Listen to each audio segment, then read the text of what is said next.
RSimon, and of course, the issue has to do with his stay on death row as well as his stay in the general population after spending 16 years on death row. Let's pick that up again, Richard.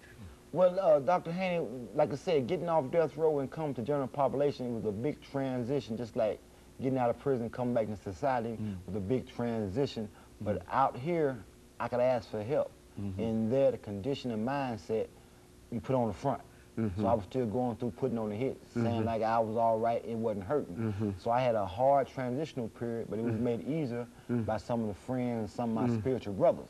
They helped me along the way, and they said I was frustrated. But one of my reasons for coming today was to try to give something back because of my blessing and my mercy, and extend an invitation out there to the young people, man. If you want to learn about prison, you don't have to go to learn about it. There's many people that's willing to let you know that if you can avoid it, don't go.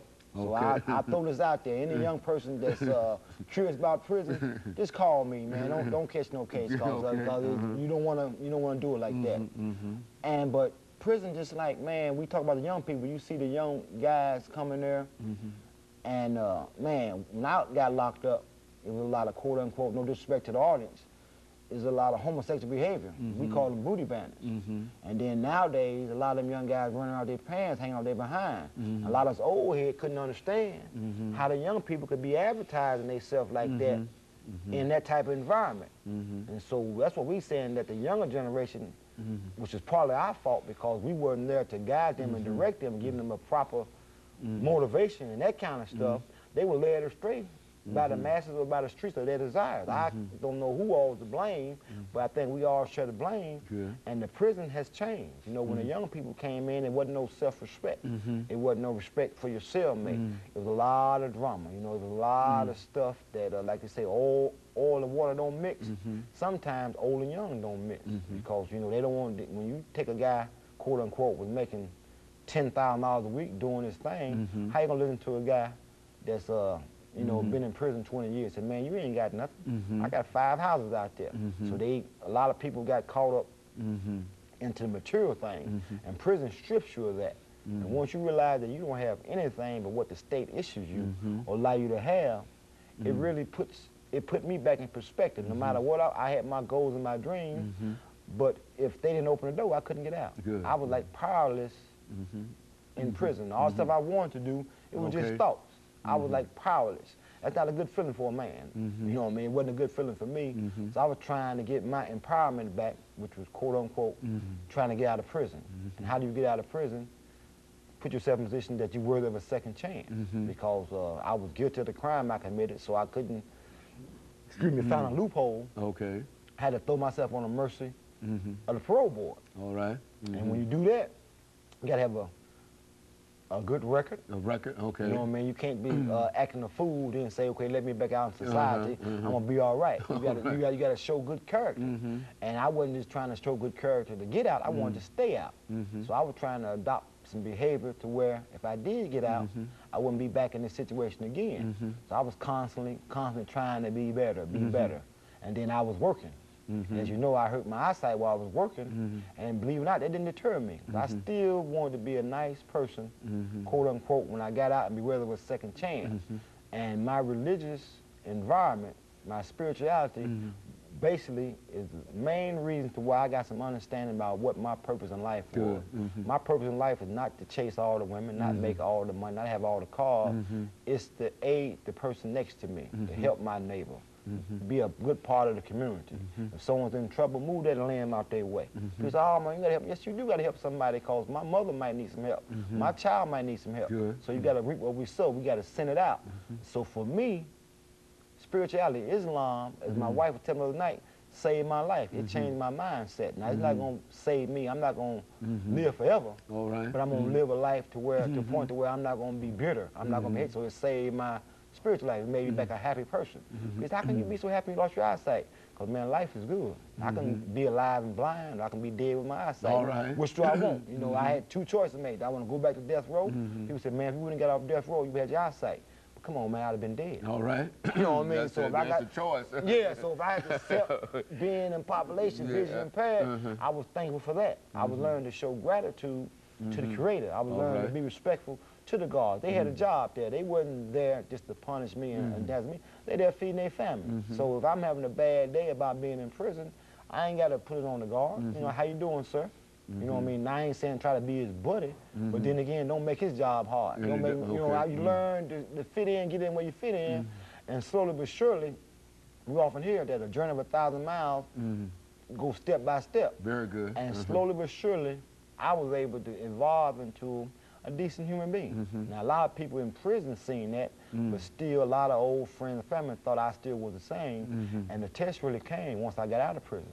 Because, you know, once you out, what do? You know, do you go back to what you was doing, or do you really pray and say, okay, give me the strength to stay on the straight path? That's why some people frown upon a Muslim praying 5 times a day. If I can make my prayers 5 times a day, I had a good day. You know, I ain't done nothing negative. I done went before my God 5 times. So for me, that type of discipline in prison, and me practicing that outside of prison, which has got me cool. I've been out close to 2.5 years, almost 30 months, and I'm still a Muslim. You know, I've been fortunate enough to help charter a mosque. I've been fortunate enough to be a part of some nice things to help people. So if you stick to what keeps you alive in prison and keeps you sane and that kind of stuff, and you practice those type of habits when you get out, there's a good chance you won't get out. And so that's what me and a bunch of my friends or comrades, we trying to do. We're trying to give back to help people and keep a reminder to ourselves of where we come from. I'm in constant contact with a lot of prisoners in prison, let them know that they're close, and the same token, remind me that I'm close. You know what I mean? That hey, at one time, I was making a phone call. You know what I mean? At one time, I was asking somebody to do me a favor. Somebody else, right. So I'm feeling that now, not a burden, but I'm feeling what it's like to be an outlet for someone. And how people say, oh man, you a light to me, Rich. I said, I ain't nowhere in the world a person in prison, but now I got some friends that's still locked up. That when they call me, it really puts me in a good mood to hear they still striving and that I'm still out. Because I used to have dreams in prison about waking up and being out. And several times I done had dreams outside, waking up and still being in. So your mind played tricks on you. And then that's why, you know, people talk about bad association, you know, you speak like... But your mind carried you there. Yeah. It carried you out. It got you out. And just it can be done. Now, and a lot of times people think that if you do good, good things will come your way. You gotta learn to do good because it's the right thing to do. And that don't have any expectation about doing good. Sometimes good comes from doing good. Don't let that be the root of why you help somebody that you want something in return. Don't let that be the root to why you know you stop doing it serious because this, that, and other. I learned to do what's right because it's the right thing to do. And maybe someone, my mom was telling me, if she treats someone right, maybe someone would treat her kids right, and vice versa, you know what I mean? If I'm kind to someone I meet, respectful, maybe someone meets someone I love, they'd be kind and respectful to them. Because one of my biggest fears was, I was in prison for armed robbery and a violent charge, because someone died as a result of my actions. And I was in fear that something happened to my family member. How would I, we reap what we sow? I was wondering when it was going to come back. I believed wholeheartedly that whatever we do come back to us. And I knew what I did. And I've always been waiting to get the phone call that something violent happened to my family. And through the grace and mercy of our Creator, so far so good that, you know, he's been protecting me or been answering my prayers to the point that my grandmother was still alive, my mom was still alive, and all that kind of stuff. And she hadn't had to bury none of her kids. So I would encourage anyone who has problems, growing pains, you know, you got a lot of stuff with gang issues.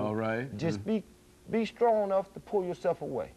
Be strong to ask for some help. Don't try to go it on your own. You know, talk to your mother and your father. Talk to somebody that can deal with the bully, quote unquote. You know, you can't, you know, man, you can't deal with a giant, but you might have to get another giant to deal with a giant.